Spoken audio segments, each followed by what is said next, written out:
What would you do if the most powerful man in the world commanded you to stop praying to your God? Would you hide your faith, hoping no one notices? Would you obey him, convincing yourself that God will surely understand? Or would you stand firm, even if it cost you everything? I, Daniel, faced that very command, and by the grace of God, I overcame it. I did not hide. I did not bow to fear. This is my story. I was taken from Judah as a young man and carried into the heart of Babylon. Though I was far from my homeland, I never forgot the God of Israel. I prayed, I trusted, I lived faithfully. And through the years, God granted me wisdom. He gave me favor, even in the courts of kings. When Darius became king, he placed me among the highest officials in the land. Day after day, I served him with integrity. I sought no wealth, no power, only to be faithful in the tasks before me. But my faithfulness stirred envy. The other officials despised me. They searched for corruption, for weakness, for negligence. But they found none.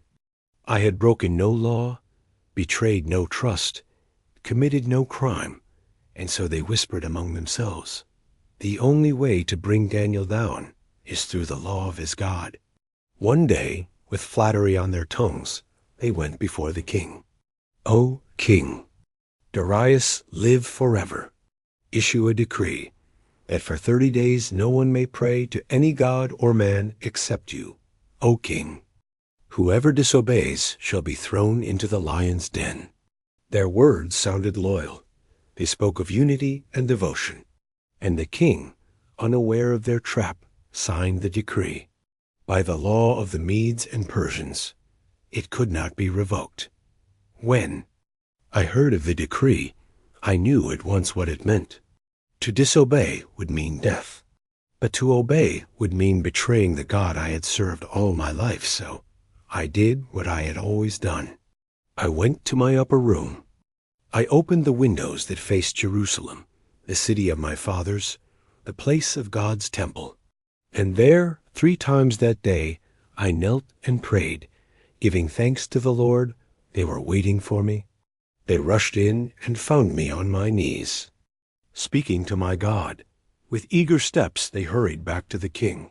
"O king, did you not sign the decree?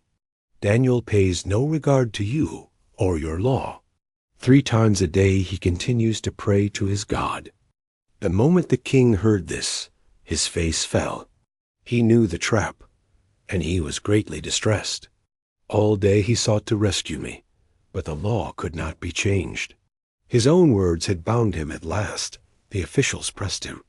"O king, remember, no decree of the Medes and Persians may be altered." With sorrow in his voice, the king gave the order. I was taken to the lion's den. As I stood before the pit, King Darius spoke words I will never forget. "May your God, whom you serve continually, deliver you." A stone was rolled across the entrance. It was sealed with the king's own signet, and I was left inside the den. Was dark. The air smelled of death and beasts. I could hear the low growls of lions circling in the shadows. Their heavy steps shook the ground beneath me. I prayed, not for escape, but for strength. I asked the Lord to be glorified, whether by my life or by my death. And then the impossible happened. A holy presence filled the den. The angel of the Lord stood beside me. Light shone in the darkness. The lions approached, but their mouths were shut. Their strength was restrained. Their hunger vanished. They lay down like gentle creatures, powerless before the hand of God. All through the night, they did not harm me. And in that place of danger, I rested in peace at dawn. I heard a voice, the trembling voice of the king. "Daniel, servant of the living God, has your God, whom you serve continually, been able to deliver you from the lions?"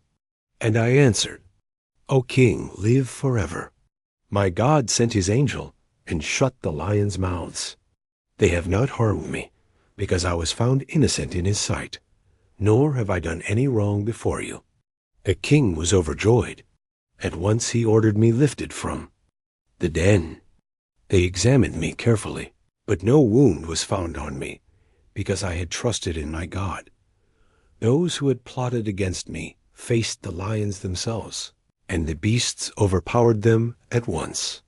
And King Darius proclaimed a decree to every nation and language on earth: "Fear and reverence the God of Daniel, for he is the living God, and his kingdom shall never be destroyed." My story is not about my strength.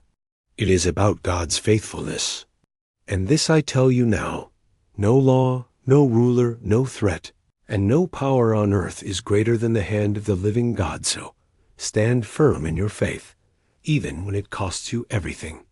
For the God who shut the mouths of lions is the same yesterday, today, and forever. Be faithful unto death, and I will give you the crown of life. Revelation 2:10. Like and subscribe for more stories of faith.